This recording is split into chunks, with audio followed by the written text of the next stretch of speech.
තරුණ පෙනුමක් ලබා ගන්න වර්තමානයේ භාවිත කරන බයෝස්ටිමුලේටර්ස් ගැන ඔබ දැනුවත්ද?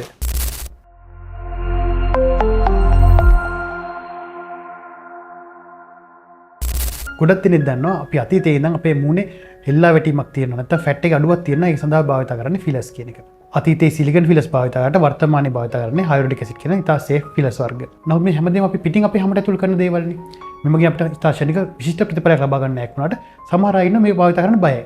මොකද සමහර විට මේ නිසා අස්වාභාවික පෙනුමක් එයි කියලා. පිටින් හැමට ඇතුල් කරන දෙයක් නිසා ඒ ප්‍රතිකර්ම කිරීමට බය වෙන අයත් ඉන්නවා. මේ සඳහා අපිට සේෆ් අලුත් උත්තරයක් තියෙනවා. ඒ තමයි බයෝස්ටිමුලේටර්ස්.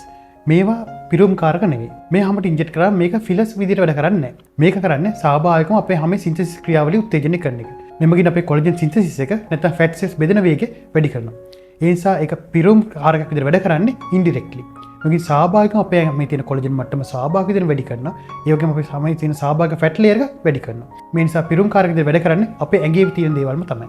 එහෙනම් සම්පූර්ණ ස්වාභාවික පෙනුම තමයි ලැබෙන්නේ. පිටින් ඉන්ජෙක්ට් කරන ෆිලයක් නොවන නිසා මේක අපේ ඇඟේම තියෙන කොලජන් වැඩි වෙන නිසා ස්වාභාවික පෙනුමයි ලැබෙන්නේ. කිසිම අස්වාභාවික පෙනුමක් ඇති වෙන්නෙම නැහැ. නමුත් මේ ප්‍රතිඵල ලැබෙන ආකාර දෙකක් තියෙනවා.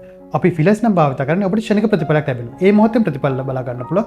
ඒ තරම් එක ඉන්ස්ටන්ට් රිසල්ට් එකක් දෙනවා.